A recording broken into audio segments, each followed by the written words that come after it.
అయ్యా ఎన్నో దినాలవుతుంది పరిచర్య మొదలుపెట్టి, ఇప్పుడు దాకా ప్రభువా నా జీవితంలో అభివృద్ధి లేదని ఒకవేళ వాక్యము వింటున్న దైవజనుడా, నువ్వు ఆలకిస్తే దేవుడు నీతో మాట్లాడుతున్నా.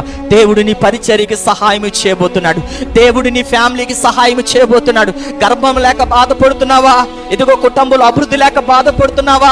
బిడ్డ జీవితాలు కట్టలేక బాధపడుతున్నావా? సహాయం లేదని ఎదురు చూస్తున్నావా? ఈరోజు నీ గర్భద్వారం విషయంలో దేవుడు ఇదిగో జ్ఞాపకం చేసుకోవడానికి సిద్ధంగా ఉన్నాడు. సహాయం చేయడానికి సిద్ధంగా ఉన్నాడు. రాహేలుని దేవుడు జ్ఞాపకం చేసుకునే దేవుడు, సారమ్మని జ్ఞాపకం చేసుకునే దేవుడు నిన్ను కూడా జ్ఞాపకం చేసుకుని సహాయం చేయడానికి సిద్ధంగా ఉన్నాడు. బిడ్డల విషయంలో నువ్వు చింతిస్తున్నావా? అయ్యా బిడ్డల జీవితాలు ఎలా ఉన్నాయి? అయ్యా వీళ్ళ జీవితాలు ఎప్పుడు కట్టబడతాయి, ఎప్పుడు బాగుపడతాయి?